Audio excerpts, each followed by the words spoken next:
Hey there, folks. It's Aryeh Schwartz of WNBAinsidr, along with Eli Horowitz. Eli, say hi to the folks. Hi, folks. So Eli's going to be joining the Insider this year, and we have a lot of exciting news coming. But the thing that we really want to focus on right now is what we're going to be focusing on, which is bringing honest, critical analysis to what we want to be the go-to spot for fans of the WNBA at WNBAinsidr. Eli, do you want to shed some light on certain aspects of the league that you're really looking forward to covering? Yeah, absolutely. I'm really excited to kind of join forces with you for this WNBA season. I don't know, some of your listeners might have, heard us because we did do a few pods last year, but I was with Excel Sports covering the league, which, unfortunately went out of business, but it opened up this doorway for us to join forces. And my thing is, I love basketball. I'm an assistant coach at Caltech, and that's kind of my full-time thing is being a coach. But, I've covered the NBA, I've covered college, and I don't think the WNBA gets the same type of fair, critical analysis that men's basketball gets, both collegiately and professionally. And I've noticed a trend in even those who do cover the WNBA. There's a bit more of a PR perspective that comes with it. And what I mean by that is kind of, a team's PR is supposed to promote their team and have an agenda. And reporters are supposed to give their analysis and be fair and critical. But I feel like a lot of people want to build up the league. So they're just complimentary of every team, every player, everyone's the best. And you don't really dive deep into which teams are playing well, which coaches are doing poorly, which teams need to adjust their strategy. What do the numbers say? Is this, just throwing a name out there like a Sue Bird, for just pick somebody, I'm just giving an example.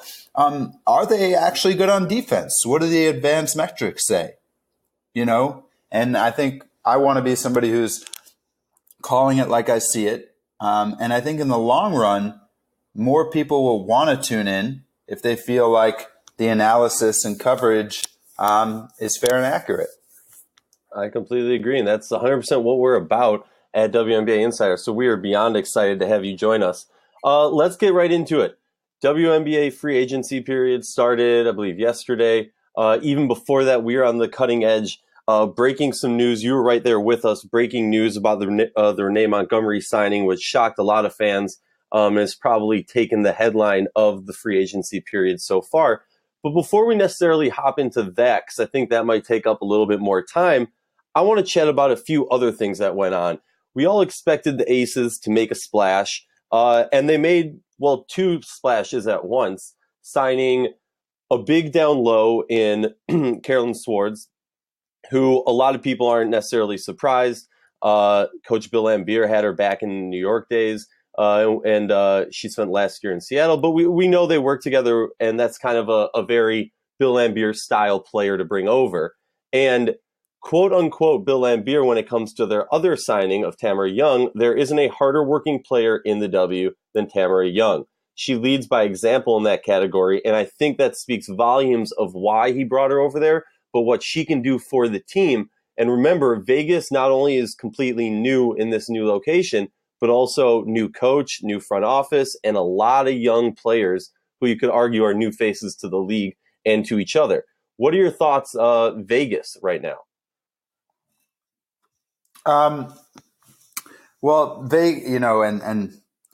We could do a whole pod just on Vegas because, again, I don't think people really dissected the whole Bill Laimbeer move in general, right? Like, is he a good coach? Does making him GM and coach make sense? But we can get into that another time. On these moves specifically, I look at it both ways. If I'm being positive, I think all signs point to them drafting A'ja Wilson with the number 1 pick that they have. And so bringing over someone like Swords makes sense in that hopefully you have a veteran who can mentor A'ja Wilson and kind of accelerate her process, right? I think Wilson projects to be an all-star caliber player, if not an MVP type of player.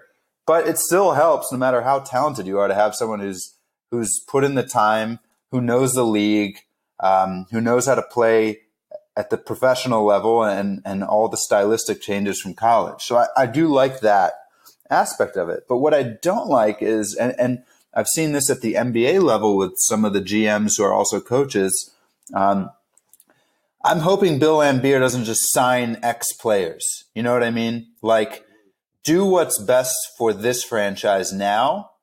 And that's not necessarily bringing back players that were good for you years ago. You know, that might not help you in 2018.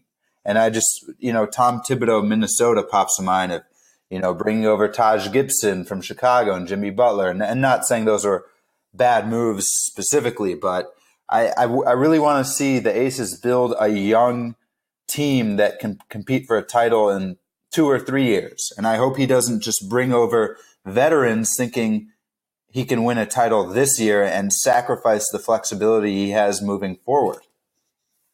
Yeah, I mean, 100%. My roommate, he's a diehard Timberwolves fan, so I get that reference very well. I think it's interesting because if they are doing that, which I think is a fear when you have somebody who, and this is not a popular view, and I've taken flack for it. I've said it on a few other podcasts I've been featured on. I'm not the biggest fan, or I'm not the one who's going to be standing there defending Bill Laimbeer. I'm not going to stand here and come against his credentials. The man has credentials. I can't argue that. But look at the years of those credentials, and I think you see that those were on the earlier side of the W existence. And now we're kind of getting to the point where the W is seeing, and we've already seen shifts in style of play, and this type of coaching works better, and this type of coaching works better. And now I'm not going to be the one to stand here and say Bill Laimbeer is washed up and he shouldn't get his chance, or he doesn't have the ability to take a young team and do things. But what I am going to say is kind of what you alluded to, and we spoke about wanting to cover, which is someone needs to ask the question, is he past that point? He had a perennial MVP candidate in Tina Charles. He had multiple other talents there. Some of them were past their prime, but good coaches find ways to make roles for good players. And they were not able to break to the upper echelon. And again, we're talking about even before before we had this new system, when they still weren't even able to get it to the ship. I mean, the Lynx have been there for the past 7 years. I don't know a time where New York made it. Chicago made it with Elena Deladon. I mean, they had a freaking stacked lineup, if you look at it nowadays. But at what point do you stand there and you go, maybe they should have given the shot to a younger coach? And I kind of see that also towards Dan Hughes in Seattle, but I know less. I don't have that same, stuff to view his experience by, because I don't know that as much about Dan Hughes. I know everyone's on the Dan Hughes wagon. He's going to right the ship in Seattle and all this and that. But guys, we got to ask the question, have we gotten to a point in the WNBA where you need coaches who are willing to adapt and do different things, or to lead good teams? Hey, let's do a whole pod just ranking the 12 coaches, because as a coach myself, I love talking coaching, and definitely agree with a lot of what you say. I'm going to give him the benefit of the doubt. I want to see what he does. I think those Liberty teams defended like crazy, rebounded extremely well. Offense was always the pitfall, and I've criticized his offense before, but hey, there's a lot of good coaches that are really good at some aspects and they need support. So I'm hoping he brings in somebody to really focus on offense. And I do think he has more offensive talent. To be fair, as good as Tina Charles is, they really didn't have players in New York that could break down the defense. They had some shooters in Epiphany Prince, but they just didn't have that all WNBA type player that could really break down the defense and take over a game. I think in having a young Kelsey Plum and McBride, and even Mariah Jefferson, I think there's more potential there on the offensive end in terms of the guard play. And then you add in Asia Wilson. So let's see. I think the thing with Laimbeer is he has a high floor. And what I mean by that is when a team defends and rebounds like that, they're going to be competitive. So I think it is a valid question. Can the offense get them to the next level? Hopefully the talent is there. Tamara Young and Carolyn Swords are going to be great presences in terms of mentoring these young players. And Young still has a lot in the tank as far as scoring and can kind of do a little bit of everything. But it will, again, my only red flag is how many minutes are they taking from younger players? And who else could they have gotten that maybe a little bit younger or have more upside? So in a vacuum, these are good moves. But again, I hope it's not foreshadowing an approach Lambeer will take as a GM to simply take veterans, take players he used to work with, instead of going for a bit of a higher ceiling with youth and athleticism. Yeah, I mean, I think that speaks exactly what I'm thinking, just in different terms. Because the real question is, which Bill are we going to get? Are we going to get the one who's going to adapt to what he has and make the best of what he has? Or is he going to try and force that team to mold into something else? I think it's going to be an interesting season for them. It was already going to be interesting with the young talent they had. Then you moved to Vegas, and now you had a few more things like this. I think his first moves kind of indicate that he might be leaning a little bit towards using some people that he's used before. But it's a long off season. Let's see what he does next. Just one last thing on that, and just to give more evidence, they also traded yesterday Kayla Alexander. I believe she was their backup center, right? Yes. She did get a few moments of playing a little bit more, but yeah, they did trade her to Indiana. Now they got a second round pick, so okay, maybe that is good value. But again, like I thought Alexander in the second half of the season looked pretty good.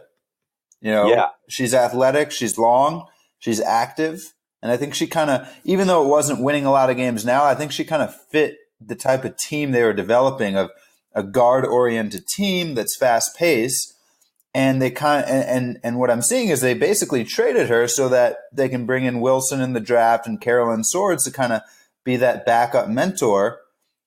And so again, just more evidence of kind of going back to what you used to do, Which is interesting, not to beat this like a dead horse, but it's very interesting because, I'm looking at the press release right now from Indy, and what's the thing that head coach Pokey Chapman decided to mention about her being excited?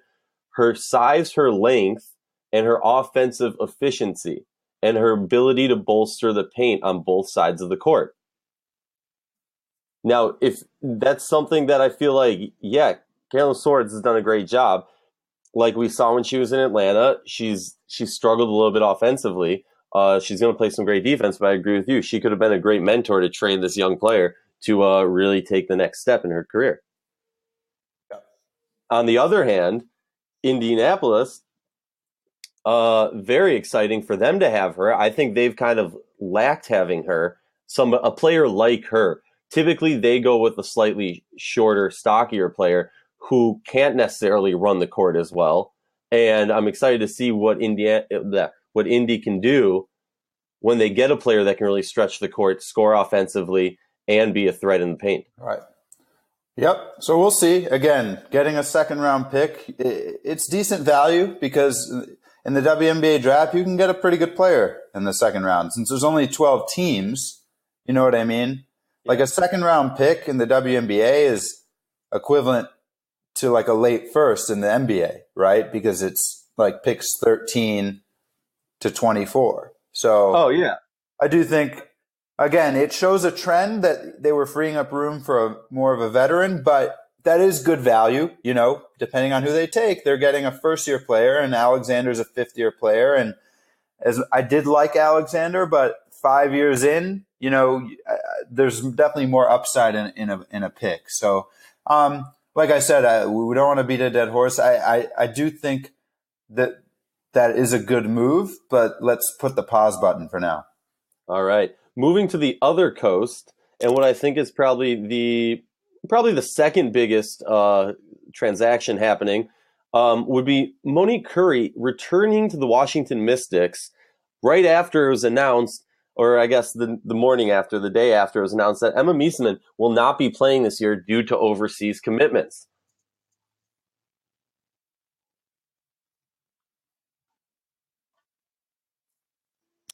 Yeah.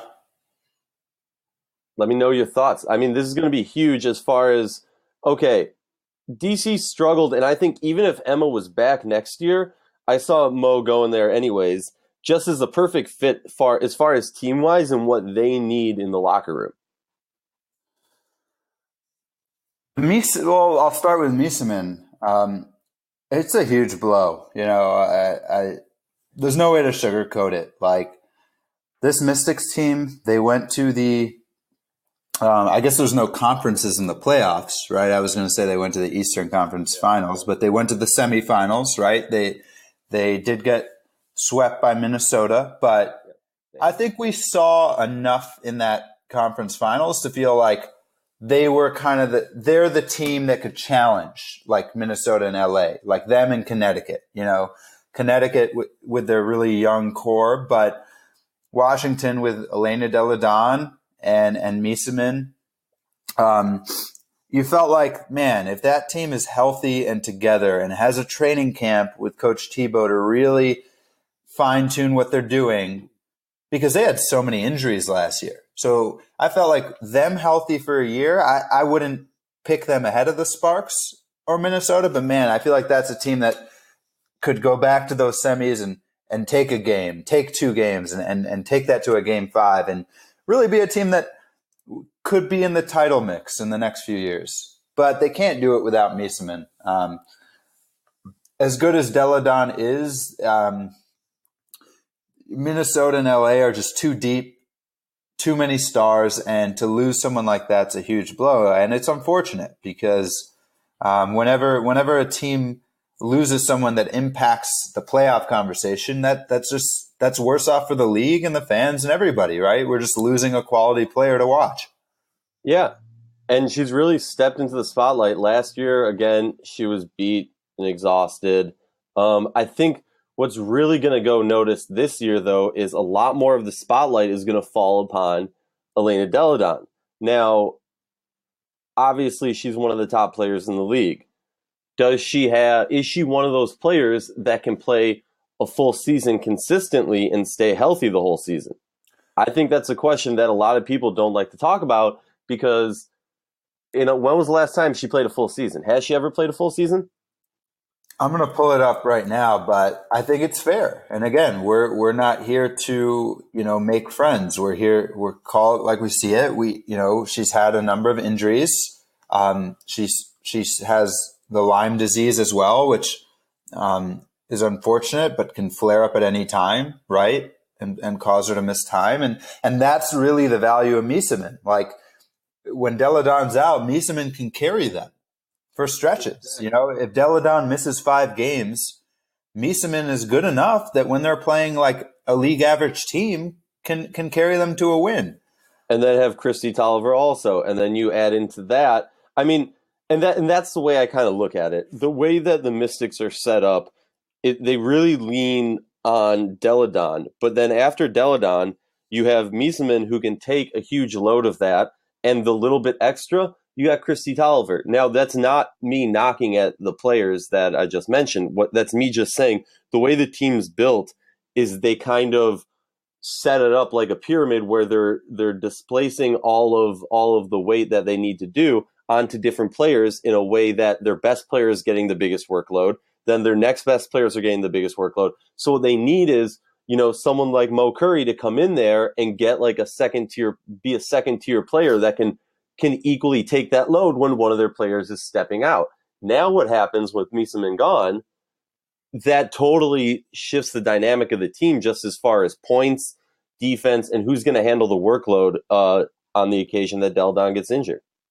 Now looking, so she's in her career, she's played 30, 16, 31, 28, 25. So I think we were being a little harsh. 2014, she missed half the season. Other than that, she has played the majority of the games. All right. But she never played a full season. Yeah. So I think we're right to question it. She really only has one season where she really missed it, but she's also missed the playoffs last in 2016. So she played 28 games and missed the playoffs. So she has missed significant time, including playoff games. Another last thing on this is I will note, like, Miesemann also, because of her ability to shoot from the outside, Washington had a style going.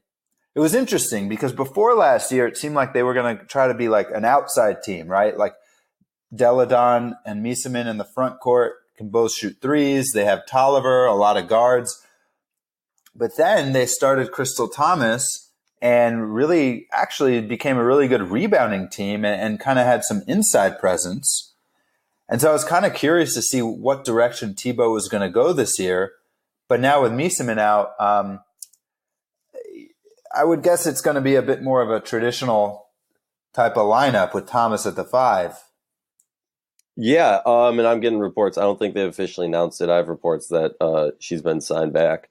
So, the thing that I'm just breaking in right now is Courtney Paris is signed to Seattle. Oh, wow. And she was on Dallas. She was on Dallas, and I believe she has a history with Dan Hughes. Well, there you go. Another veteran coach bringing in former players. Yeah, exactly. So, I'm excited to see what will happen there. Washington is very intriguing. I'm based out of Washington. I'm a season ticket holder, so I'll definitely be up and close and personal with the team trying to figure out what they're going for. It's one of those things, like you were saying, that it's just sad that, it's good that it's not an injury, but it's sad that we're, as fans, missing out on the ability to watch a really talented player go to work and on a team where she's surrounded. Like, for me, it's not only that we're missing out on watching her play, it's that she's on a really good team that with her can legitimately, in their second year together, compete for a finals. And so the league suffers from that. Can I give you a bit of a hot take here? Let's do it. I'm not big on the Monique Curry signing. Really? Again, I don't want to kill our ratings on our first podcast of the season, but we made a vow. We're not going to suck up, and I'm not sure about that move, to be honest with you. Talk to me about it, because for me personally, I look at it like, all right, yeah, she's a slightly older player, started off with stars last year, and yeah, she was getting, situations where she was just fluffing numbers because, because of the team she was on and the struggle they were going through. She had good enough numbers. I don't know if it was numbers or her history got her traded to the Mercury. She played all right there. She came up clutch a few times. What are your thoughts? Why are you hesitant on this trade? Looking at Washington's roster, they don't have a ton of youth. They had one rookie, Shatori Walker-Kimbrough, who really played any role, a couple second-year players, but a lot of veterans on this team. Think about Ivory Latta still playing a huge role, 10 years into her career. And I'd like to see some of these younger guards getting more playing time. Natasha Cloud in her second year, I thought she gave really good minutes. Walker Kimbrough, whoever they take in the draft this year. I think, Curry obviously in the playoffs can be somebody who can make 3-pointers and help. And with the news of Miesemann, certainly it kind of gives them some scoring. But there were also games last year where Curry went scoreless in the playoffs, and really didn't show up at all. And again, I just think some teams run to veterans instead of kind of seeing what they have in terms of young players. I think if Washington felt like this was the year they were going to win a title, maybe Curry is at peace, but I still feel like they're a year or two away. And so I would just, again, I kind of tend towards youth and giving more minutes to younger players. Yeah, it's something that we've discussed personally, just about, the amount of time you have. For instance, in the W, with such a short playoff, you don't really have time to test if they're not a star player on your team who's played all season. You don't have time to test, the playoff abilities of a young player because it's a do or die or it's best of three. So you don't have, a best of seven series where you can, throw a few people in there, try this out, see how that works. I think something needs to be said about the league only being 30-some games for that. But I completely agree. DC has struggled mightily about getting young players active minutes. Tasha Cloud had the injury last year, but I thought it was interesting more so because of the way that the fans connected to her and the way that the team responded to Natasha Cloud. It's interesting that they would go out of their way to bring somebody new in so that she's going to have to fight for more minutes. Maybe her leg isn't what I don't want to start rumors, but maybe her leg isn't what they want it to be or something like that. But it is something to be said when you had a player who really showed such an upside in Natasha Cloud, and then they make this move. Yeah, and again, in a one-game playoff, let me make it very clear. This is not at all a knock on Monique Curry. She will help. She will help them. And again, put her in LA or Minnesota, she'd be great. Especially LA who lacks some depth off the bench, and Minnesota losing Renee Montgomery. I mean, put her on one of those teams, and that could be the difference in a decisive game in the WNBA finals. But I just feel like Washington is in a position, especially, let's just be real, with Miesemann out, I think that it's a step back. This is a year where they still can make the playoffs, but I really don't think they're a title contender without Miesemann. And so I would like those minutes to go to Natasha Cloud. And, they have the 7th pick in this draft. And so that whoever they take there is going to be somebody who really probably should be playing right away. That could be Alexi Brown out of Duke, Jordan Canada of UCLA, two really, really great guards. And so, the 15 to 25 minutes they give Monique Curry is just lost development time for someone else. So again, this is not a knock on Monique Curry. If she's listening, excellent player who is going to make an impact and can win you a playoff game with key shots. For Washington, I would like to see them use a little bit more youth. Well, I think you hit it on the head right there, that it's a move that to me says we have faith even without Emma that we can make a deep run in the playoffs. And by deep run, I mean fight for possibly a final spot. We're not necessarily looking at it like that. And if you look at it from our perspective, I think you'd tend to agree with us or agree with you, because I'm kind of on the fence on it. But I agree with that mindset. If you think that you can win it this year or next year, I agree with the signing. If you think that you're a couple more years away and you want to start building those young players and see where you can go, take that risk, you don't do that signing. Let's boil it down or not boil it down, but let's head on over to the Midwest and the South as the one that really caught the headlines as free agency kicked into gears on the 1st. But really on the 31st, Renee Montgomery agreed to terms with the Atlanta Dream. Backstory, Renee Montgomery, star for the Minnesota Lynx off the bench, took over for Lindsay Whalen on the road to a 3rd championship in 4 years. And, the Lynx really, a lot of Lynx fans, based off what I'm seeing on Twitter, didn't see this coming. And we're kind of shocked and sad to hear about it. Backstory is Renee is from Atlanta. We've talked about this also, that players like to, because they're not getting huge sign-in bonuses, it makes sense to go to a team you like and also where your family is and where you're from. What are your thoughts on, I know you have a lot as far as the impact this will have on the court for the Dream, as the Dream are pretty stocked as far as guards. I love this move for Atlanta. I was very critical of Atlanta last year because of their offense. I felt that everyone kept talking about how they have so much talent on offense and why are they struggling. And I was like, again, guys, let's peel back the onion a little bit. They had no shooting. Layshia Clarendon had a career year, but is not a great three-point shooter. Tiffany Hayes had a career, not a great three-point shooter, though she got better, but still, she's not she's not somebody that you're game planning for as far as three-point shooting. Brittany Sykes was probably the second best rookie last year, right? She got second in the voting for Rookie of the Year behind Alicia Gray. But again, she's somebody who prefers the pull-up, the one dribble pull-up. And again, if I was working with her, and I'm sure of it, I'm sure that the new head coach, Nikki Collin, and her staff will, she should be working on the pump fake sidestep. Why are you dribbling in to take a long two? Pump fake, sidestep, three. And she should be working on that all summer. If she adds that to her game, man, is she going to be special.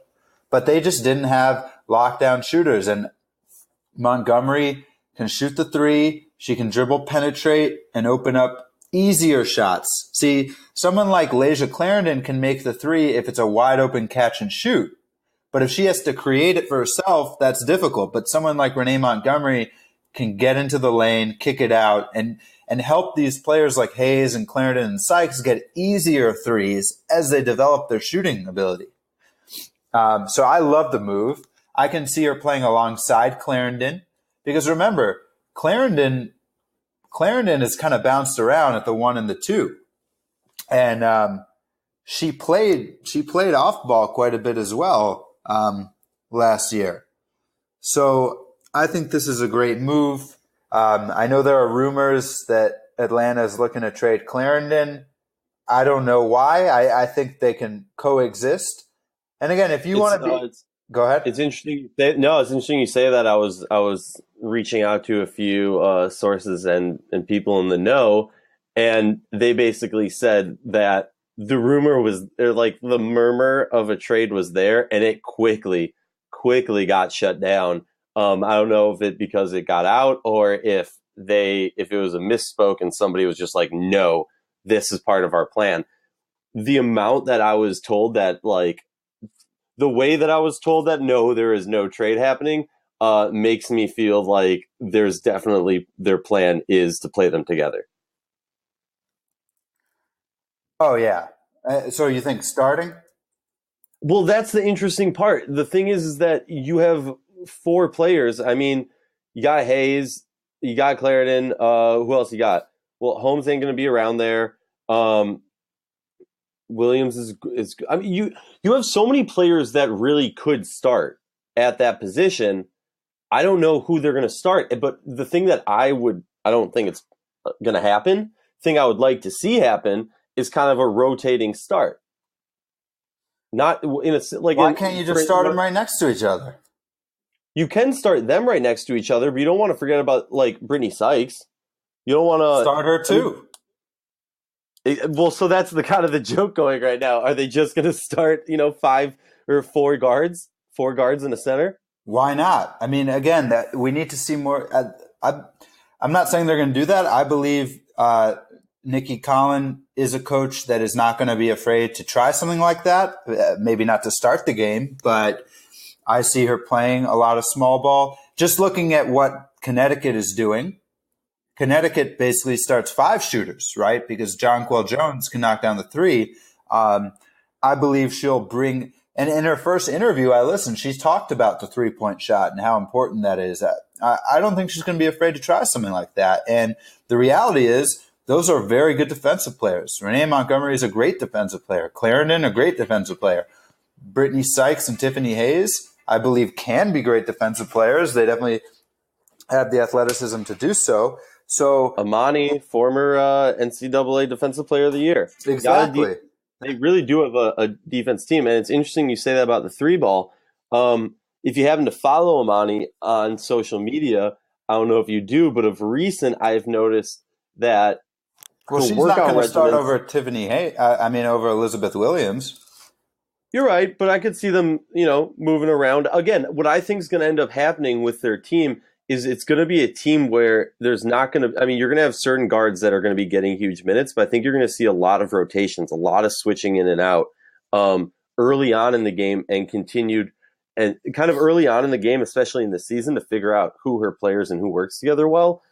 but it's going to be kind of a thing that I wouldn't be surprised, because I saw this a little bit with Connecticut where, and they did this earlier in the season, less later in the season, but you start off switching the team up a lot in the rotations in the beginning of the game. As you get later in the game, you find out who's playing well together specifically against the other team and work with that. Amani's been focusing on her 3-ball. Every workout video or practice video that she's been doing has been 3-point shots and running the court. So obviously we can't read too much into that, but I think it definitely says that she's trying to focus on moving around the court a little bit quicker and expanding her game so that she can be an offensive player. And I think she knows she needs to, because man, if she can shoot the 3, then she could play the 4 alongside Elizabeth Williams. And think about that, to have 2 centers in there, one of which you can really shoot and stretch the floor. But it's tough. She's 6'7". I mean, defensively, it would be, but yeah, I mean, that's going to be a fun team, because you could have Clarendon, Montgomery, Hayes, Sykes, and Amani out there, or Elizabeth Williams. Kind of have 4 guards out there. Don't forget about Bria Holmes. She had a nice rookie campaign. So they really now have 5 really good perimeter players.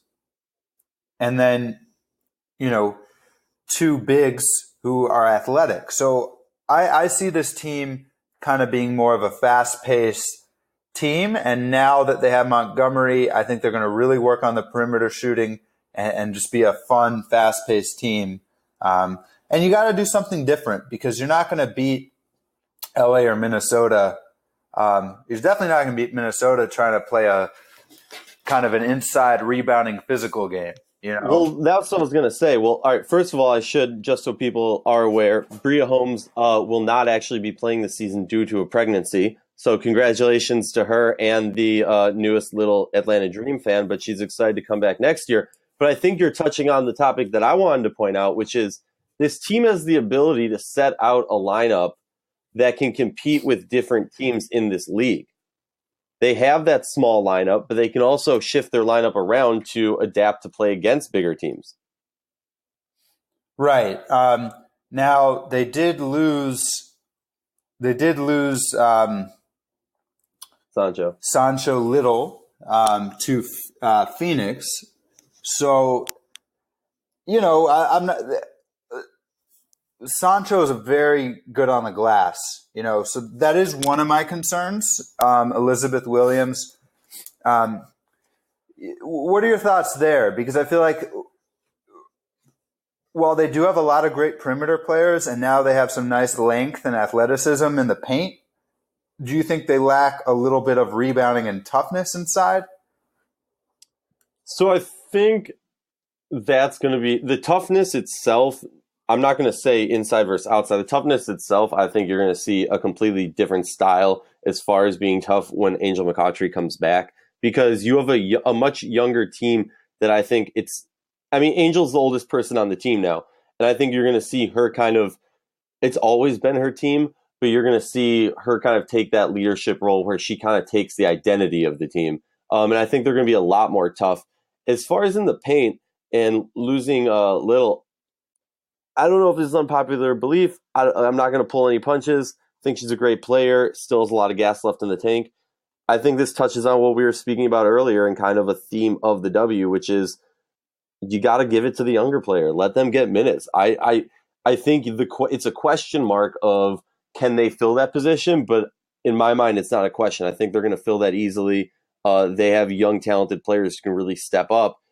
And, they have other players who really want to fight for that role of playing more minutes. And I think that's going to it's not going to be noticed. It's going to be one of those things that people are like, right. Think about that. And they have Damiris Dantas, so I think can provide some of that as well. But just looking at the roster, I think they're going to have to be a 4-guard team because really they have Elizabeth Williams, Amani McGee Stafford, and Damiris Dantas in terms of the front court.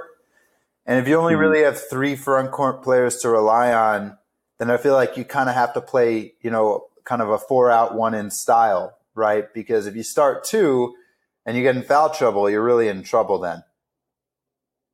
Yeah, it will be interesting to see what they do, especially. Well, okay. I mean, I hate to. We've said this a lot. I hate to beat a dead horse, but let's just go through it right now. Starting guards: Leja, Tiffany, Sykes, Angel, and then you throw in Williams, right? That's your starting 5. That's right? a small team. But that's a really small team. But you're ruling out Montgomery. Well, exactly. Well, you throw her in, that's an even smaller team. But my point more so is that's a small, fast team. But if you're Montgomery, I mean, all the talk is, all right, did she do it to go home or because she was promised a starting position? I think when you talk about the starting lineup like we just did, it can't be a starting position. Yeah, wow. When you really say all the names, I mean, they have some choices to make. But again, they're trying to win a championship, and you have to have that kind of depth. Yeah. That's why I wouldn't jump to just trading.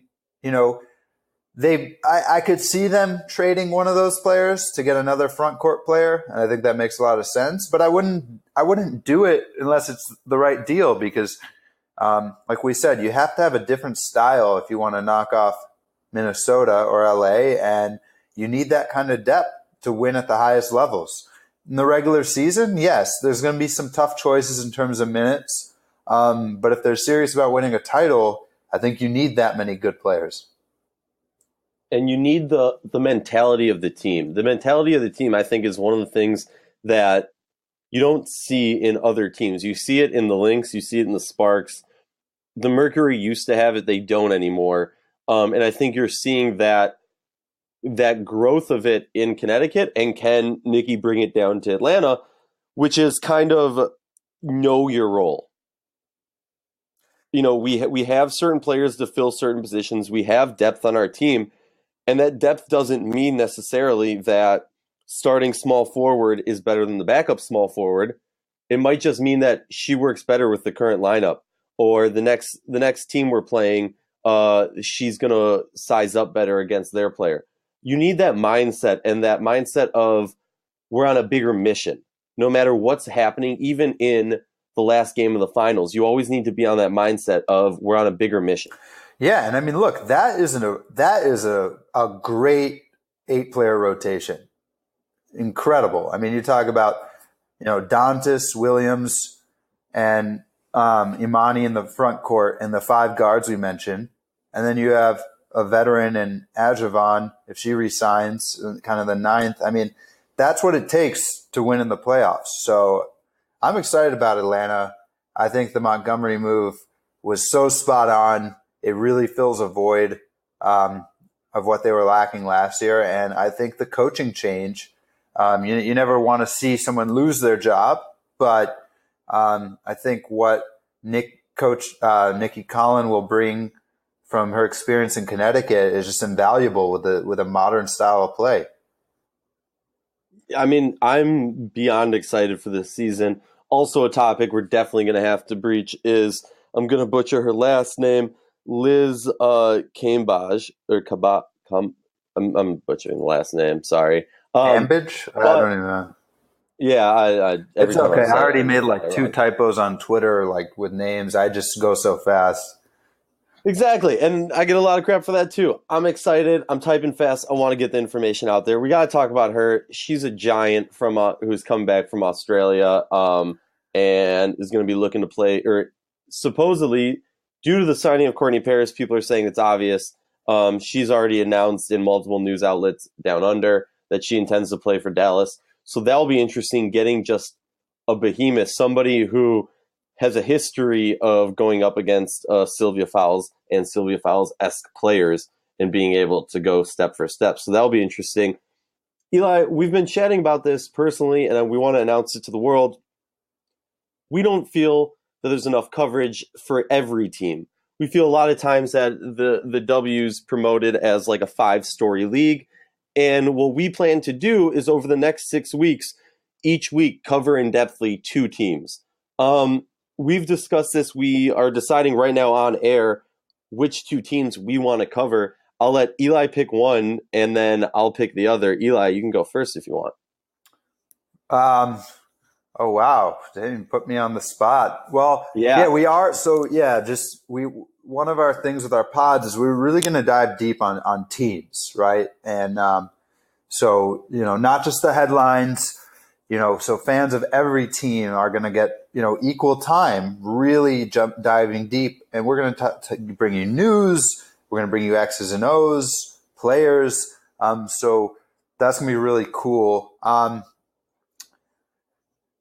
You mentioned, I want Dallas, the Wings, to be one of our first ones, because you mentioned that they don't get a lot of publicity, and they made the playoffs, and they're a really intriguing team. And let's stick to our word and say they're gonna be a priority right away for us.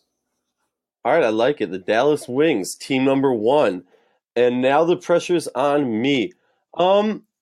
You know what? A team that I feel like maybe doesn't get enough coverage, especially, they got a little bit of a farewell coverage when Tamika Catchings retired.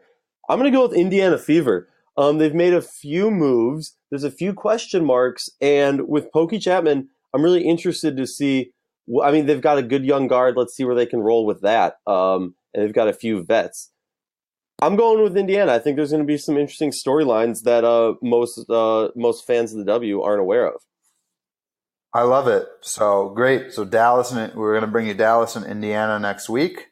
And yeah, I got to jump. But thanks for inviting me on. I really look forward to covering this league. I feel like this was some really good stuff. We definitely got. I feel like we had, because it's been a long off season. Both of us were just like, we just jumped on these topics. I know we went a little bit longer than we even planned, and didn't even get to Renee Montgomery till 30 minutes in. But I think that shows how much there is to talk about.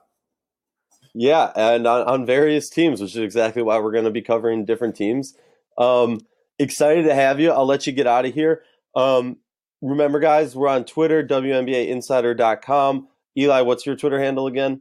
I'm at Coach Horowitz 13, and that's HOROWITZ. So yeah, I get a lot of takes there. So definitely follow, as I'll be tweeting out my rapid reactions as the signings come in. All right, and that's it for us, the WNBA Insider. Have a great week, and check in next week when we break down two individual teams, the Dallas Wings and the Indiana Fever.